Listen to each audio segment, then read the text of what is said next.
kurang lebih berhubungan dengan harta, ya, harta. Karena faktanya setelah kejadian yang bersangkutan ini menjual aset-aset.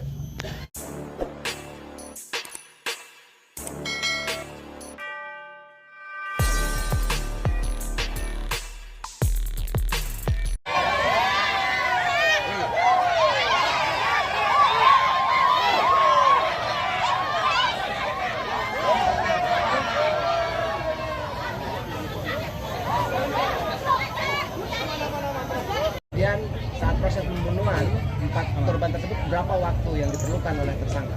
Ya, yang pertama pada hari siang ini kita dari jajaran Polres Waikanan dibantu dengan asistensi dari Ditkrimum Polda Lampung, juga dari rekan-rekan kejaksaan. Ya, ini ada Pak Kasbidum. Hari ini kami melaksanakan rekonstruksi terhadap 2 kejadian. Untuk yang kejadian pertama yaitu sekitar bulan Oktober tahun 2021 dengan korban atas nama Jainuddin, kemudian Siti Romlah, kemudian Wawan dan Zahra. Untuk waktu ini, kejadian ini tersangkanya hanya satu, yaitu tersangka Erwin. Nah, dalam ini, kejadian ini terdapat 52 adegan rekonstruksi. Sebagaimana tujuan rekonstruksi, yaitu gunanya untuk mensinkronkan antara keterangan BAP daripada saksi-saksi, tersangka, kemudian dengan barang bukti yang ada di tempat kejadian perkara, sehingga timbul adanya kesesuaian kejadian. Kemudian nanti itu akan menjadi meyakinkan kita penyidik, berikut juga kejaksaan untuk terhadap perkara ini. Kedua, kita mendapat gambaran secara umum, secara utuh dan jelas, sehingga nanti berkas perkara juga tidak mengalami kesulitan. Nah, untuk kejadian pertama itu ada 52 kejadian dengan pelaku Erwin dan korban yang 4. Nah, untuk kronologisnya, yaitu kejadian sekitar bulan Oktober tahun 2021, berawal dari mulai cekcok antara Wawan dan tersangka Erwin. Ya, kejadiannya pada pukul sekitar jam 01 dini hari. Berawal dari cekcok ini, di rumah TKP ini sedang ada, juga berada saudara Zainuddin, istrinya Siti Romlah, dan keponakannya yaitu saudara Zahra. Pada saat awal mula terjadi cekcok itu, yang lain, korban yang lain sedang tertidur. Ya. Kemudian ini berawal dari cekcok masalah utang piutang dan warisan. Karena cekcok, kemudian saudara E, tersangka, dengan menggunakan linggis ataupun besi panjang. Ulangi. Dengan menggunakan kampak, tapi bukan yang sisi yang bagian tajam, tapi yang sisi yang bonggol. Ya, dia dengan cekcok, dia ke belakang sebentar ke dapur mengambil kampak, kemudian menghabisi saudara Wawan sebanyak 2 kali pukulan. Nah, pada saat kejadian itu, saudara Zainuddin dan Siti Romlah juga ikut terbangun karena kejadian itu. Setelah menghabisi saudara Wawan, langsung habisi dengan memukul kepala Zainuddin sebanyak 2 kali juga. Kemudian selama memukul saudara Zainuddin, Siti Romlah itu kabur menuju ke dapur dan itu dikejar dan di dapur juga dipukul sebanyak 3 kali. Nah, pada saat kejadian itu terdengarlah suara keponakannya Zahra berumur 6 tahun itu di dalam kamar sedang menangis. Ya. Pada saat itu lampu sedang dimatikan sama si pelaku. Kemudian Zahra ini menangis, pelaku ini tersangka Erwin masuk ke dalam kamar Zahra, kemudian membekap dari belakang sambil mencekik. Ya, jadi membekap sambil mencekik sampai kira-kira 5 menit sampai memastikan tidak bergerak. Ya, setelah kejadian ini ada sempat beberapa menit tersangka ini merokok 2 batang di pintu keluar. Setelah itu tersangka ini mengecek mengecek septic tank ya, sambil tadi merokok.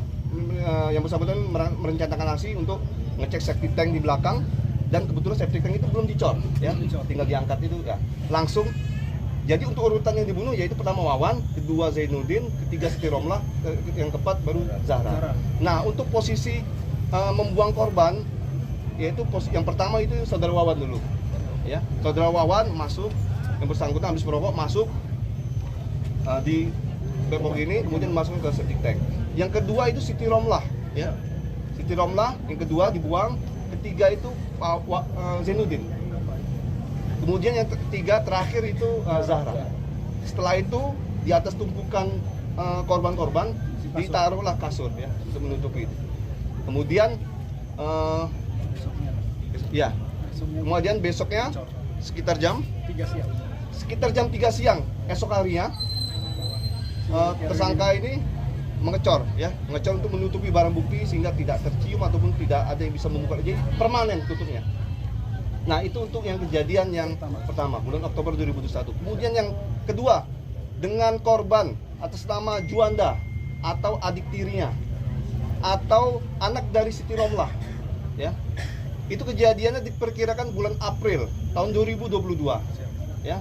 Kemudian ini bermula dari perencanaan terlebih dahulu.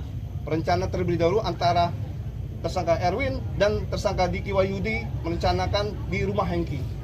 Tadi sudah kita laksanakan rekonstruksi. Sudah ada perencanaan terlebih dahulu bahwa akan membunuh pamannya, ngomong ke Diki itu pamannya untuk membunuh ya Juanda. Kemudian itu kejadian jam 02.00 sekitar itu bulan April 2022 ya. Kemudian urutannya dari rumah Hengki, dari rumah saksi, Erwin dan Diki ini datang menggunakan motor ya menggunakan motor. Kemudian tersangka Erwin memastikan dulu korban Juanda ini sudah tidur atau belum.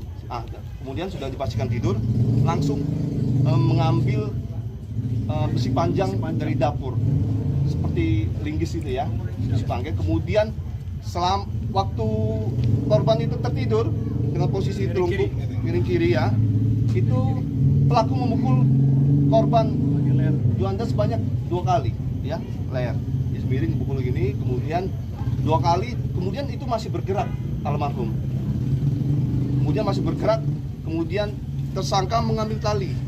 Ya, mengambil tali. Pada saat ini anak ya atas nama Diki, tersangka Diki ini tidak berada dalam satu ruangan ya, tapi menunggu perintah, kemudian nanti dipanggil ya. Jadi selama masih bergerak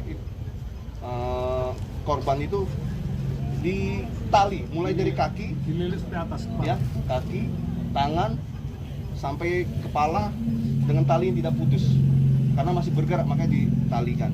Nah, pada saat mau memindahkan ini barulah ada peran dari anaknya Diki ini ya. Nah, kemudian yang bersangkutan sempat mengecek kembali septic tank yang dulu sempat dicor. Wah, sempat dicoba-coba ternyata nggak bisa bergerak ya. Jadi akhirnya itu mungkin berpikir karena ya, kalau dari keterangannya karena tidak bisa, akhirnya dipending untuk mengubur itu. Jadi korban yang sudah meninggal sudah tidak bernyawa ini dimasukkan ke dalam salah satu ruangan kamar ya, diinapkan. Dan tersangka Erwin dan Diki juga menginap selama semalam itu. Besok hari ya jam 17.30 barulah ya yang bersangkutan tersangka ini untuk merencanakan memindahkan atau mengubur korban ini ke kebun singkong milik tersangka dengan dibantu saudara Diki dengan memindahkan dengan menggunakan mobil Colt ya 300 dengan diikuti saudara Diki dari belakang naik motor. Nah, kejadian itu kemudian dikubur di kebun singkong. Sebelum dikubur ditutup dengan salah satu kain dan itu sudah kita sita. Nah, kemudian ya sudah dikubur, kemudian dibantu tanam singkong untuk menutupinya.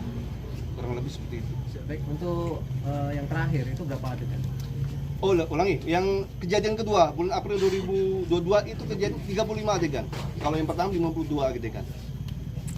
Ya. Untuk waktu sendiri, durasi yang digunakan oleh tersangka? Sekitar tidak sampai 1 jam untuk melaksanakan pembunuhan itu. Ya. Nah, untuk barang bukti yang sudah kita amankan ada kampak yang pertama, kedua juga ada linggis, kemudian ada kain-kain ya, kemudian baju-baju korban, kemudian mobil yang digunakan, kemudian ada juga nanti kita tulang-tulang yang kemarin sudah diolah TKP itu kita sedang menunggu hasil otopsi dari Rumah Sakit Bayangkara Polda Lampung. Diperkirakan sekitar 2 minggu baru ada hasilnya. untuk yang diperiksa yaitu patologi dan DNA.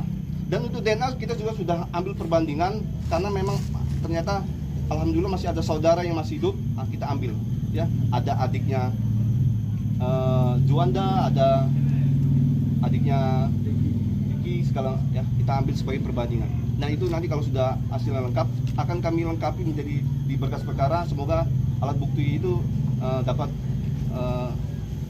lengkap dan tidak ada kendala. Dan motifnya sendiri ini harta warisan atau ada yang lain dong?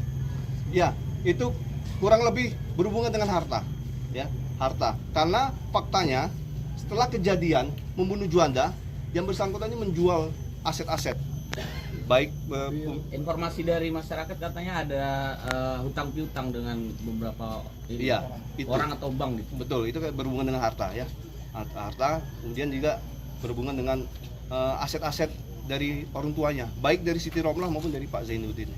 Apakah itu nanti akan disita juga bang? Karena terkaitan dari perkara ini. Ya itu nanti kita lihat perkembangan ke depan. Kalau memang nanti memang meyakinkan untuk disita untuk kelengkapan berkas, kita pasti akan sita. Sementara dijerat dengan pasal berapa? Untuk sementara kita pasal 338, kemudian kita juntukan juga ya 340, kemudian untuk tersangka Diki Wahyudi kita gunakan 55 juga ya. 55. Iya, KUHP ya. Dan izin dari rekonstruksinya ada fakta baru nggak? Sebelumnya. Sementara masih ada kesesuaian antara berita acara pemeriksaan awal dengan fakta rekonstruksi. Jadi mengalir, tidak ada perubahan keterangan. Kemudian untuk anak tersangka Iya. itu apakah ada pemaksaan dari ayah kandungnya gitu? Karena kan dia masih anak di bawah umur. Sementara dari hasil keterangan berita acara ya yang bersangkutan Diki karena orang tua yang menyuruh ya dia ngikut aja dipanggil gitu. Tapi kalau untuk paksaan nanti kita akan perdalam itu. Tapi yang pasti dalam keadaan sadar. Masuk ancaman dari ayahnya akan dibunuh jika tidak. Betul, itu ada salah satu ya juga ada ancaman dibunuh. Nah ini itu akan kita masukkan dalam berita acara pemeriksaan, mungkin kita akan dalami seperti apa. Cukup gak? Oke. Lumayan ini. Peringatan bang. Nanti kita cek di dalam kita lagi fokus. Hah? Kalau